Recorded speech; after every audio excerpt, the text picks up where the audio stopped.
안녕하세요. 안홍입니다. 오늘은 보수의 전면 쇄신론 그리고 신보수주의의 길에 대해서 함께 알아보겠습니다. 지난번 방송에서 설명했듯이 21세기 들어서는 좌우 방법론이 완전히 효용성을 잃게 되었습니다. 더 이상 대중의 고통과 국가의 위기를 해결하지 못하게 된 것입니다. 마찬가지로 보수 정치권의 구보수주의도 끝나게 되었습니다. 기존의 보수 방법론으로는 경제 위기와 국제 위기를 결코 해결하지 못하게 되었기 때문입니다. 따라서 보수의 전면 쇄신이 불가피해졌습니다. 그러지 않으면 조만간 우리나라가 국가 대위기를 맞이하는 것은 거의 필연적입니다. 무엇보다 지금 국내 좌파는 시대적 변화에 역주행하면서 국가 경제와 국가 안보의 틀을 완전히 망가뜨리고 있는 만큼 이제는 보수가 제대로 바로 서서 새로운 변화를 이루어내야 국가의 위기를 극복할 수 있습니다. 그러면 왜 구보수주의가 끝나게 되는 것일까요? 지난 20세기에 구보수주의 선각자들은 새로운 국가적 대변화를 선도하면서 대한민국을 완전히 바꿔놓았고 나아가 세계의 사상계와 국제 판도까지 전면적으로 바꿔놓는 대변화를 유발했습니다. 그러나 21세기에 들어서면서 우리나라는 또다시 새로운 위기를 맞이하게 됐는데 보수는 과거의 보수와는 달리 극도로 질이 멸렬한 모습을 보이고 있습니다. 지난 20세기에 새로운 역사 창조를 선도한 것은 이승만, 박정희 대통령 같은 구보수주의 석학자들이었습니다. 이들은 전쟁의 잿더미 위에서 아무것도 없었고 세계에서 가장 빈곤하고 헐벗고 초건목피의 참혹한 고통 속에서 살아가는 대중들을 구하기 위해서 새로운 도전에 나섰고 결국 무에서 유를 창조하면서 오늘 같은 세계 속에 대한민국의 들을 놓았던 것입니다. 이승만 대통령은 한국전쟁 휴전협상 시에 미국을 압박해서 한미 동맹을 강제로 체결하도록 했고 이후 우리나라는 유사일에 전쟁이 없는 가장 안정된 시기를 오랫동안 지속할 수 있었습니다. 이를 기반으로 박정희 대통령은 60년대부터 어려운 삶 속에서 살아가던 대중을 구하기 위해서 농경사회를 산업사회로 전환시키는 새로운 산업화 혁명에 나섰고 결국 고도 경제 성장을 성취했습니다. 그 결과 대중을 빈곤에서 구하고 새로운 중산층들을 대대적으로 육성했으며 반만년 역사 이래 가장 강력한 국가를 이루게 되었습니다. 나아가 이러한 한국 경제의 급성장은 세계의 사상계 기조와 국제 판도까지 전면적으로 뒤바꿔 놓는 세계사적 대변화를 유발했습니다. 사실 1970년대까지만 해도 세계 사상계의 사조는 후진국은 선진국이 되기 불가능하다는 종속이론 같은 사회주의 사상들이 지배했습니다. 자본주의 종주국 미제의 세계 수탈 구조 하에서는 주변부의 후진국들이 결코 중심부의 선진국이 될 수 없다는 그러한 사상이 지배적이었고 아르헨티나 같은 세계의 부국들도 미제의 숙민지 수탈 구조 하에서 후진화되고 빈부격차가 극대화되었다고 주장했습니다. 그러나 이러한 세계의 사상계 기조를 완전히 뒤바꿔 놓은 것은 대한민국 보수 정치권이었습니다. 당시 가장 최빈국이었던 우리나라가 60년대 이후 급성장하고 80년대부터는 선진국 반열에 오르게 되었고 그 결과 후진국이 선진국이 되지 못한다는 좌파의 논리를 완전히 허물어뜨리게 되었고 세계 사상계의 지평을 바꿔놓았던 것입니다. 이후 수많은 후진국들이 한국의 발전 모델을 따라서 똑같이 하기 시작했고 싱가포르의 류칸유 수상이나 중국의 등수평 같은 많은 지도자들이 한국식 경제 개발에 나서게 되었습니다. 이어서 80년대 들어서 동구권 사회주의 경제가 마비되면서 민생의 고통이 극대화되었는데 이러한 상황에서 88년도에 서울올림픽이 개최되었고 한국의 급속한 경제 발전상이 전 세계에 알려지면서 동구의 사회주의권 내에서도 새로운 각성이 일어났고 결국 동구 사회주의권이 붕괴되면서 세계 좌파 노선의 대전환이 이루어지는 그런 결정적 역할을 하게 되었습니다. 따라서 20세기에 우리나라 구보수주의는 국가의 중심축을 담당했고 시대적 책무를 주도하면서 새로운 시대적 변화를 선도했던 진정한 이노베이션 혁신 세력이었습니다. 그러나 21세기에 들어서면서 다시 대중의 고통이 극대화되고 경제 위기가 나날이 심화되고 있으면서 국제적으로도 구한말 같은 대격변비를 맞이하게 되었습니다. 지난 25년간 경제 침체 기조는 계속 심화되었고 이제는 경제 성장률이 1%대로 이어서 0%대로 낮아지고 있으며 양극화와 일자리 위기는 나날이 심화되는 가운데 저임 비정규직 노동자들과 한계 기업들이 폭증하고 있습니다. 그 결과 대중의 고통이 극대화되고 미래가 보이지 않는 상황을 맞이했습니다. 최근에는 코로나 문제까지 강타하면서 위기가 더욱 극대화되고 있습니다. 국제적으로도 우리나라는 미중 패권 격돌이 전문화되는 가운데 중국과 일본에게 돌아가면 지금 난타당하고 있고 또한 세계 각국 간 글로벌 시장에서 살아남기 위한 무한 경제 전쟁이 확대되는 가운데 구한말 이상의 대격변기를 맞이했습니다. 이같이 우리나라가 경제 위기와 국제 위기가 심화되는 가운데 사실 국가가 침몰 위기를 맞이했지만 우리나라 보수는 더 이상 이러한 문제를 해결하지 못하고 있습니다. 오히려 대중의 고통과 국가의 위기를 방치한 채 기득권 고수에만 골몰하고 있습니다. 실로 과거의 보수 선거학자들과는 완전히 다른 모습을 보이고 있습니다. 따라서 이제 보수의 전면 쇄신이 불가피해졌습니다. 이제는 신보수주의 세력이 등장해서 구보수를 청산하고 새로운 경제방법론, 국제방법론을 제시하고 지금 고통받는 대중을 구하고 국가를 위기에서 건져내기 위한 새로운 변화에 나서야 합니다. 그것이 21세기 신보수주의의 길입니다. 지금 이같이 변하지 않으면 곧 대위기가 불가피합니다. 결국 구한말과 똑같은 위기를 맞이하게 될 것입니다. 구한말 당시에도 농경시대가 산업시대로 바뀌고 있었는데 당시 정치권은 농경시대의 그 구시대 시각과 방식으로 대응하다가 결국 대위기를 맞이해서 몰락하지 않았습니까?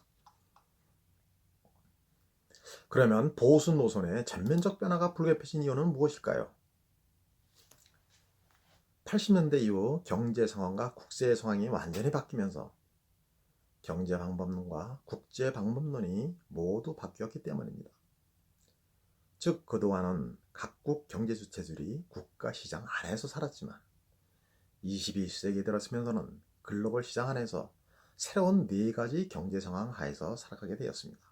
즉 모두가 이제는 글로벌 시장 안에서 무한 경쟁을 하고 살아가게 되었고 신흥국들의 초조임에 글로벌 대공세가 확산되는 가운데 또한 세계의 노동자 전쟁이 극심해지는 가운데 그리고 세계 산업의 변화 속도가 나날이 빨라지는 글로벌 초이동 시장의 무한 속도전 속에서 살아가게 되었습니다. 그 결과 각국에는 수많은 기업과 노동자들이 지금 뒤쳐서서 몰락하고 있고 그 결과 대중의 고통이 나날이 극심해지고 있습니다. 따라서 이러한 상황에서는 더 이상 과거의 국가 시장 시대의 경제 방식으로는 대응할 수가 없게 된 것입니다. 국제적으로도 마찬가지입니다. 그동안 1급 패권 시대에는 미국과의 동맹 전략만으로도 안전하게 살 수 있었습니다. 그러나 80년대부터 국제 판도가 전면적으로 뒤바뀌고 미중 패권 격돌이 본격화되고 각국 간 글로벌 시장 안에서 살아남기 위한 무한 경제 전쟁이 확산되는 상황에서는 이제 구한말보다 더한 국제적 대격변기를 맞이하게 된 것입니다. 이러한 상황에 대응하려면 기존의 국제 전략 가지고는 안 되고 새로운 변화가 불가피해졌습니다. 이에 따라 우리나라의 보수도 새로운 노선으로의 전환이 이제 필수화되었습니다. 구보수주의 경제방법론이나 국제방법론 가지고는 더 이상 새로운 경제위기나 국제위기를 해결하지 못하게 되었기 때문입니다. 따라서 21세기 들어서 구보수주의는 끝나게 되었습니다. 이제는 신보수주의 세력이 등장해서 보수의 전면 쇄신에 나서야 됩니다. 그래야 지금의 고통받는 대중을 구할 수 있고 침몰하는 국가를 살릴 수 있습니다. 결국 20세기 국가 시장 시대의 구보수주의는 21세기 글로벌 시장 시대에 들어서는 신보수주의로 완전히 전환하게 될 것입니다. 그러면 왜 구보수주의를 바꾸지 않으면 대위기가 불가피한지 그 이유를 살펴보도록 하겠습니다. 첫 번째는 경제적인 측면입니다. 21세기에 들어서면서 구보수주의 경제정책으로는 더 이상 경제위기를 해결하지 못하게 되었고 또 대중의 고통도 해결하지 못하게 되었습니다. 왜 그렇게 되었을까요? 구보수주의 경제정책이란 수출주도 성장정책, 그리고 케인지안 수요 확대 정책, 시장주의 정책 등인데 이러한 정책들은 21세기 글로벌 시장 시대에 들어서면서 모두 효용성을 잃게 되었습니다. 그 이유는 뭐 때문일까요? 기본적으로 지난 국가 시장 시대에는 자본과 노동이 국내 시장 안에서만 돌았기 때문에 이럴 때 쓰던 국가 시장 조율 경제 방법론 가지고는 지금같이 글로벌 시장 시대에 자본과 노동이 전 세계를 이동해 다니게 되고 글로벌 소비 투자 고용이 확대되면서 글로벌 무한 경쟁이 모든 곳으로 확산되는 이러한 새로운 상황에는 대응할 수가 없게 된 것입니다. 이에 따라 구보수주의 경제정책의 핵심이라 할 수 있는 수출주도 성장정책은 이제 과거와 같은 효과를 내기 어려워졌습니다. 이제는 트리클 다운 효과, 그것도 줄어들게 되었고 또한 내수 산업의 위기를 오히려 가중시키는 결과를 낳기 쉬워졌습니다. 즉, 과거에는 수출 산업이 성장하면 내수 산업도 트리클 다운 효과를 누리며 동방 성장을 할 수 있었습니다. 그러나 글로벌 시장 시대에 들어서는 기업들이 전 세계의 투자처와 기술, 노동자, 자본, 부품을 활용하면서 글로벌 협업 생산과 글로벌 분업화 생산을 하고 살아가게 되면서 이제는 국내의 수출 기업들이 성장을 해도 그 트리클 다운 효과가 국내 글로벌 분업화에 참여하는 전 세계의 경제 주체들에게 나눠지게 되었고 상대적으로 국내에 분산되는 몫은 크게 줄어들었습니다. 이에 따라 내수 산업은 침체를 계속하고 있는 것입니다. 또한 과거처럼 수출을 증대하려고 환율을 절약하게 되면 소수의 수출 기업들이 수출을 더 크게 늘어나게 되는데 그러면 그렇지 않아도 어려운 내수 산업들의 위기는 더욱 가중될 뿐입니다. 그리고 그 결과 내수 산업과 수출 산업 간 양극화만 심화됩니다. 케인전 정책도 한계를 맞이했습니다. 글로벌 시장 시대에 들어서는 국내의 수요 확대보다는 국내의 투자 경쟁력이 더 중요해졌기 때문입니다. 이제는 국내의 투자 경쟁력이 다른 나라보다 뒤처지면 아무리 정부가 돈을 풀어도 효과를 보지 못합니다. 잠깐 반짝 상승할 뿐 곧바로 더 깊은 침체의 수렁에 들어가게 됩니다.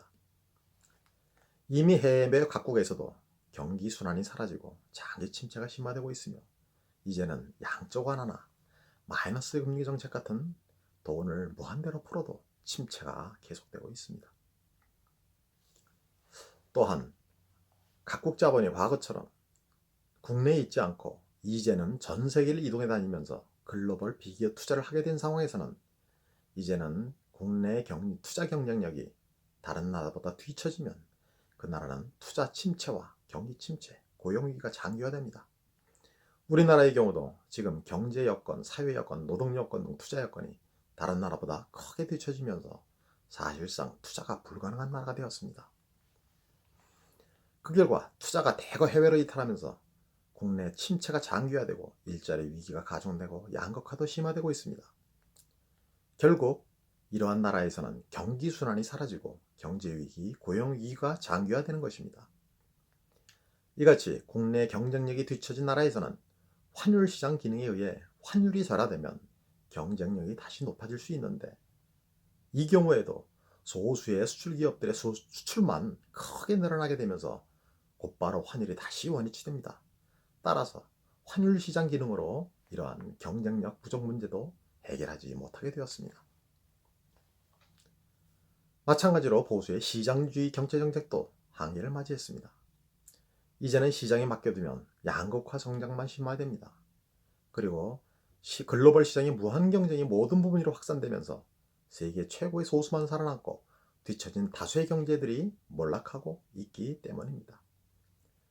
우리나라의 BTS나 기생충 영화나 삼성전자 제품 같은 세계 최고들은 이제는 세계 시장에 나가 더욱 무한 성장할 수 있게 됐지만, 반면에 나머지 경제 주체들은 글로벌 무한 경쟁에서 대거 몰락하면서 저임 비정규직과 한계 기업들이 폭증하고 있는 것입니다. 과거처럼 시장 기능에 맡겨두고 소극적으로 대처할 경우엔 오히려 국가 경제의 생존 기반만 모두 없어지는 결과를 맞이하게 될 수 있습니다. 이미 각국에는 바깥에서 신흥국들의 초저임 상품들의 글로벌 대공세가 확산되고 있는데, 그 결과 각국의 저임 제조업과 노동자들을 대거 괴물시킨 데 이어서 이제는 첨단 산업 분야로 그 공세가 확대되면서 위기가 전 산업으로 확대되고 있습니다. 우리나라의 경우에도 중국 기업들이 첨단 산업 분야에서도 대부분 우리나라를 앞서가기 시작했고, 뒤쪽에서는 인도, 베트남 등 신흥국들의 초저임 산업들의 추격이 빨라지면서 한국 경제 생존 기반이 없어지고 있습니다. 결국 21세기의 글로벌 시장 시대의 새로운 경제 상황 하에서는 구보수주의의 경제 정책들이 대부분 효용성을 잃게 되었고, 이제는 더 이상 대중의 고통을 해결하지도 경제 위기를 해결하지도 못하게 되었습니다. 그런데 우리나라 보수는 아직도 이러한 시대적 변화를 깨닫지 못하고 과거의 경제 정책으로 계속 대응하고 있습니다. 그 결과 지난 9년 집권 기간 중에 경제 침체를 해결하지 못했고 결국 실정으로 끝났으며, 이후 우리나라의 경제 위기는 더욱 극대화되고 있습니다. 이대로 계속 가면 대위기가 필연적입니다. 결국 구보수주의 경제 방법론은 근본적인 변화가 불가피해졌습니다. 둘째, 구보수주의 국제 전략으로도 이제는 80년대 이후에 전개되는 새로운 국제 상황에 대응할 수 없게 되었습니다. 결국 지금대로 계속 가면 구한말과 똑같은 위기를 맞이하게 될 것입니다. 왜 그렇게 되었을까요? 구보수주의 국제 전략의 핵심은 미국 패권에 의존하는 한미 동맹 전략입니다. 그것은 그동안 1급 패권 시대에는 매우 유용한 것이었지만 이미 G2 시대로 바뀌고 이어서 곧 다극 시대로 전환하게 되면서 이러한 변화에는 대응하기가 어려워졌습니다. 이미 G2 시대로 바뀌면서 보수의 국제 전략은 상당히 어려운 상황을 맞이했습니다. 미국은 이미 자유주의 이념 동맹을 파기하고 반중 동맹으로 재편했고, 이제는 철저히 국가주의, 실리주의 노선으로 전환했으면서 우리나라에 대해서도 더 이상 공짜 안보는 없다고 하고 모든 것에 대해서 대가를 요구하고 있습니다. 더구나 우리나라는 미중 간 패권 격돌이 전면화되는 한가운데 놓인 채 구한말과 거의 똑같은 상황을 맞이했습니다. 구한말처럼 강대국 패권 격돌 사이에서 애매한 입장을 취하면서 줄타기를 계속 따고 있는데, 결국 이러다가 미국과의 동맹 구도에서 멀어지기 시작했고, 이를 바라본 일본과 중국은 마음 놓고 우리나라 때리기에 나서게 됐으며, 사드보복이나 강제징용 판결 보복을 우리나라한테 가하고 있습니다. 앞으로 우리나라가 미중 간 줄타기로 계속 대응할 경우 결국 구한말처럼 미중 패권 격돌이 끝나게 난 다음엔 이긴 쪽의 뜻대로 원치 않는 한반도 질서를 맞이하게 될 것입니다. 또한 지금 가장 문제가 되는 것은 중국의 파워가 급성장하면서 우리나라에 대해서 정치적, 경제적 지배력이 급격히 확대되는 문제입니다. 이미 중국은 자신의 태평양 진출을 가로막고 있는 남북한을 완전히 지배하고 장악하는 전략을 구체화하고 있습니다. 특히 중국은 가공할 경제 하드 파워를 이용해서 이미 한국의 금융시장, 국채시장, 증권시장 등을 대부분 장악했고 보이지 않는 압박을 나날이 확대하고 있습니다. 나아가 이제는 남북한을 중국식 사회주의 시장 경제로 전환시켜서 중화 경제권에 편입하려는 시도를 노골화하고 있습니다. 이미 중국 산업들은 첨단 산업 분야에서도 대부분 우리나라를 앞서가게 되면서 21세기에는 한국 경제가 중국의 저임 하청 기지로 편입될 가능성이 높아졌습니다. 이에 따라 지난 20세기에는 일제로부터의 독립이 중요했지만 21세기에는 중국의 지배로부터 독립하는 것이 중요해졌습니다. 더욱 문제가 되는 것은 앞으로 G2 시대가 다극 시대로 전환하게 되면 우리나라는 다극 강대국들 간 합종연행과 막후단합이 난무하는 혼동기에 살아가게 될 것이면서 따라서 매우 어려운 상황을 맞이하게 될 것이라는 점입니다. 결국 21세기 신국제 상황 하에서는 구보수주의의 한미동맹 전략만 가지고는 대응할 수 없게 되었고, 이제는 새로운 중장기 국제 전략의 틀을 정립하는 것이 필수화되었습니다. 이상에서 살펴보았듯이 20세기의 새로운 경제 상황과 국제 상황 하에서는 구보수주의 방법론이 그거 가지고는 경제 위기나 국제 위기를 해결할 수 없게 되었고, 그 결과 대중의 고통은 지금 나날이 극대화되고 있고 국가는 침몰 위기를 맞이했습니다. 그러나 보수는 이를 해결하지 못하고 있습니다. 따라서 보수 노선의 근본적인 변화가 불가피해졌습니다. 결국 20세기의 구보수주의 시대는 끝나고 이제는 21세기 신보수주의 시대로 전환이 불가피해졌습니다. 역사적으로 새로운 시대는 새로운 정치 세력을 요구했습니다. 지금도 21세기의 새로운 상황에 대응하려면 보수의 전면 쇄신과 신보수주의로의 전환이 필수적입니다. 이미 각국의 보수 정치권도 신경제 전략과 신국제 전략으로 전환하고 새로운 국가 체제로의 리세팅을 추진하고 있습니다. 결국 21세기에는 이러한 변화를 먼저 이룬 나라가 새로운 선진국으로 부상하고 뒤처진 나라가 후진국으로 전락하게 될 것입니다. 무엇보다 우리나라는 지금 신보수가 나서서 새로운 변화에 나서지 않으면 대중의 고통과 국가의 위기를 해결할 수 없는 상황입니다. 지금 우리나라의 기성정치권은 새로운 시대적 변화를 전혀 깨닫지 못하고 있고 지금도 과거의 안경을 쓰고 과거의 방식으로 대응하면서 오히려 위기를 가중시키고 있기 때문입니다. 특히 우리나라의 좌파 정치권은 바깥의 시대적 변화를 전혀 깨닫지 못하고 완전히 역주행하고 있습니다. 특히 가장 시대착오적 세계력이라고 할 수 있는 종북 좌파가 국내 좌파들을 대부분 지배하고 있고 이들에게 휘둘린 문정부가 경제적, 국제적 대실정을 유발하면서 당분간 좌파의 회상은 불가능해졌고 새로운 변화를 주도할 동력을 잃은 상황입니다. 따라서 국내의 좌파가 지금의 국가 위기를 해결을 선도할 가능성은 전무한 상황입니다. 따라서 우리나라는 보수 정치권이 정신 차려야 나라가 살 수 있습니다. 문제는 구보수주의 정치권이 지금 새로운 시대적 변화나 새로운 시대적 척물을 전혀 깨닫지 못하고 있기 때문입니다. 지금도 구보수주의 경제 방법론이나 국제 방법론을 계속 고수하다가 위기를 가중시키고 있습니다. 그러나 전혀 문제를 인식하지 못하고 있습니다.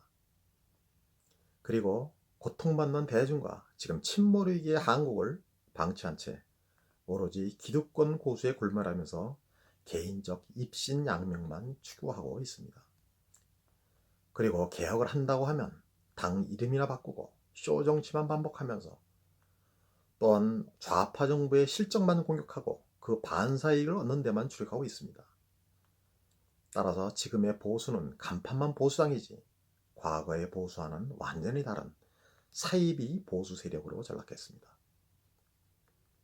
결국 우리나라 보수층에서는 더 이상 구보수주의 선각자들의 모습을 찾아볼 수 없게 되었습니다. 이승만 대통령 같은 세계적 변화를 꿰뚫는 통찰력이나 박정희 대통령 같이 국가 위기를 극복할 열정이나 신념도 찾아보기 어렵습니다. 결국 새로운 시대적 대전환기에 국가의 중심을 잡고 새로운 변화에 앞장서야 할 보수가 이같이 방향을 잃고 헤매면서 국가는 크게 흔들리고 있고 경제, 안보 위기가 나날이 가중되면서 침몰 위기를 맞이했습니다. 지금의 이러한 모습은 구한말 정치권 모습과 똑같습니다. 당시에도 국내 정치권은 농경시대가 산업시대로 바뀌고 있었고 강대국들 간 패권 격돌과 식민지 쟁탈전이 전개되는 그러한 바깥의 변화를 전혀 깨닫지 못하고 계속 구시대 농경시대의 시각과 패러다임으로 대항하다가 몰락했습니다. 따라서 이제는 신보수주의 정치 세력이 등장해서 보수의 전면 쇄신에 나서야 됩니다. 구보수주의 세력을 전면 교체하고 새로운 국가적 변화를 주도해야 합니다. 무엇보다 21세기 글로벌 시장 시대에 부응한 새로운 비전과 방법론을 지시하고 지금의 국가 체제를 새롭게 리세팅하는 제2국가혁명에 나서야 됩니다. 즉 60년대 구보수주의 선각자들이 농경사회를 산업사회로 바꾸는 제1의 국가혁명을 추진했듯이 지금은 신보수주의 선각자들이 나서서 20세기 산업사회와 국가시장시대의 틀을 새로운 21세기 국가시장시대의 틀로 바꾸는 제2국가혁명에 나서야 됩니다. 그 성패에 따라서 우리나라의 21세기 100년 운명이 결정될 것입니다. 그것이 신보수주의 혁명입니다.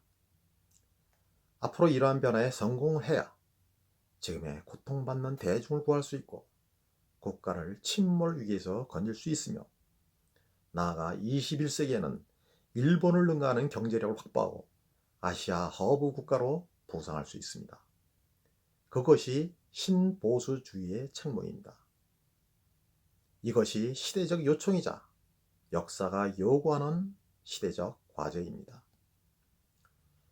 감사합니다. 오늘 방송은 이것으로 마치고 다음 방송에서는 신보수주의로 전환해야 되는 7가지 이유에 대해 살펴보겠습니다. 그리고 그 다음번 방송에서는 신보수주의의 제2국가혁명의 길에 대해서 알아보겠습니다. 감사합니다.